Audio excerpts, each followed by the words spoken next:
Nous passons à la Mishnah Bet. Dans cette Mishnah Bet, on va parler de trois rajouts qu'on fait à certains moments dans le Shmoneh Esrei. Le premier, c'est une louange qu'on fait à Hachem au moment des pluies, Mashiv Aroch Omri de Geshem. Ce rajout se fait à partir de la fin des fêtes de Sukkot, à Shmini Atzeret, jusqu'à le début des fêtes de Pessah. Il y a le deuxième rajout, c'est quand on demande la pluie, quand on dit Veten tal umatar livrachal kol pene adama, là c'est une demande qu'on fait en Eretz Israël. On commence à partir du 7 Rejvan jusqu'au début des fêtes de Pessah. En Chutz La'aretz, c'est 60 jours après la Tkufat HaTishri qui correspond à la nuit entre le 4 et le 5 décembre. Il y a un troisième rajout dont on va parler dans cette Misha, c'est la Havdalah, à Mabdil Ben Kodesh Echol, qu'on fait tous les Motzei Shabbat. Donc dans ces trois rajouts, la Mishnah va nous dire à quel endroit on les exprime dans ce Shmoneh Esrei. Alors la Mishnah nous dit comme ça, Maskirim Gevurot Geshamim Bitriat Emetim. On mentionnera, comme il explique le Barthénoura, donc c'est une louange, c'est pas une demande, Maskirim, on mentionnera Gevurot Geshamim, la toute-puissance des Geshamim, dans la bracha de Triat Emetim. Veshoalim Geshamim Bibirkat Hashanim, et on demandera les pluies. Donc c'est quand on demande Veten tal umatar livracha al pene adama, dans la bracha de Barech Alenu. Alors on demandera ça dans la bracha de Birkat Hashanim. Ve'avdala, et la bracha de Atachonantanu, dans la bracha de Chonen Adaat. Ça c'est pour le premier avis. Alors d'abord, qu'est-ce que c'est cette expression de Gvrot Geshamim? Pourquoi on parle des pluies? On emploie le mot Gvura. Alors la Gemara dira parce que c'est l'expression de la toute-puissance d'Hachem, la pluie qui tombe. Donc c'est pour ça qu'on appelle toujours, on a associé le mot Gevurot avec le mot Geshamim. Et pourquoi maintenant cette louange-là de Gevurot et Geshamim, où on dit Mashiv Aroch Omri de Geshem, on l'a exprimé dans la bracha de Triat Ametim. Il y a trois brachot, les trois premières brachas du Shmoneh Esrei sont des brachot de louange, donc elle aurait pu être dans une des trois brachot. Pourquoi elle a été fixée dans cette bracha de Triat Ametim qui commence par Atagibor et qui finit par Baruch Ata Hashem Mechayim Metim?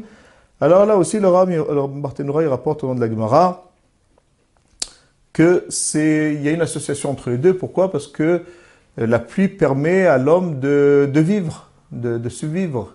Puisqu'il aura l'eau, il aura aussi la terre qui va donner ses fruits et ses légumes. Donc ça ressemble à Triat Ametim qui est la résurrection des morts. Donc on les a mis ensemble. Maintenant, quand est-ce qu'on demande la pluie dans la Birkat Hashanim? C'est la bracha de Baruch Ata Hashem Mevarech Hashanim, où on demande à Hashem de donner la subsistance. Alors là aussi, la pluie, quand on demande la pluie, c'est le moment où on en a besoin pour la subsistance. C'est pour ça qu'on l'a mis dans cette bracha. Maintenant, la Havdalah. La Havdalah, alors d'après le Tanakama, le premier avis, on va voir d'autres avis qui sont pas d'accord, qui sont en discussion. La Havdalah, on l'a mis dans la bracha, la première bracha, des brachas intermédiaires où on commence les demandes, dans la bracha de Chonen Adaat. Alors pourquoi on l'a mis là-bas? Alors le Rav Barthénoura nous donne deux raisons. Un, tout simplement, c'est la première bracha qu'on fait dans les jours ouvrables. Donc, on l'a placé dans la première bracha des jours ouvrables, donc c'est la bracha de Chonen Adaat.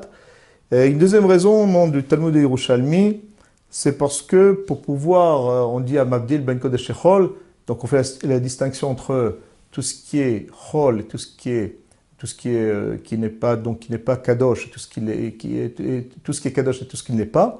Là, il faut une distinction. Cette distinction, comme on peut l'avoir, il faut du Da'at, il faut de l'intelligence. Donc c'est pour ça que, d'après le premier avis, alors cette bracha de Mabdil Ben Kodesh Echol, on l'a fait dans la bracha de Chonen Adaat.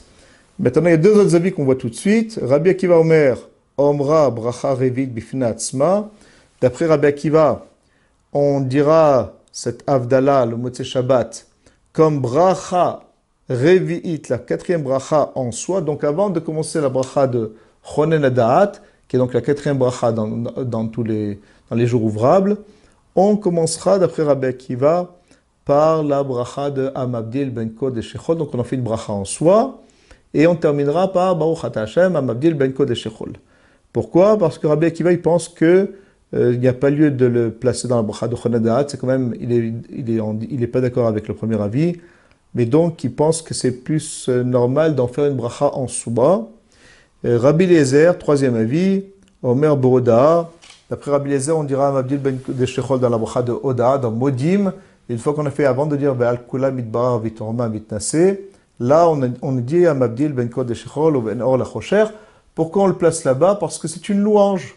On loue Hachem de nous avoir donné le Shabbat, de nous avoir donné cette perception de distinguer entre le Code et Shechol. Alors on le place là où à Purim et Chanukah on dit Be'al Anissim. C'est à ce moment-là que d'après Rabbi Eliezer, on dit à Mabdil ben Kodesh Lechol. Donc il y a donc trois avis. L'Halacha, comme on le sait tous, on le sait comme le premier avis, où on fait la Havdalah dans la bracha de Chonen Edat. Maintenant, la Gemara pose une question pertinente. Elle demande, mais comment il peut y avoir une marloquette sur ça? Cette institution du Shmona Esrei, elle est instituée par la Anshe Knesset Agdola, donc c'est quelques centaines d'années avant l'époque de Tanaïm, et tous les Motzei Shabbat, on est confronté avec cette réalité qu'il faut dire à Mabdil ben Kodesh Echol dans la Tfila. Comment c'est qu'il peut y avoir une discussion? On n'a qu'à faire comme nos pères et nos grands-pères ont agi. Comment il peut y avoir ici une discussion à ce sujet? Alors l'Agma répond, c'est que cette bracha, le fait d'exprimer à Chonen, à Mabdil ben Kodesh Echol, où il y en a qui pensent que c'est une nécessité minatora, d'accompagner la fin de Shabbat en faisant une distinction entre Kodesh et Chol. Dans un premier temps, ils l'ont institué effectivement dans la Tfila. Pourquoi dans la Tfila?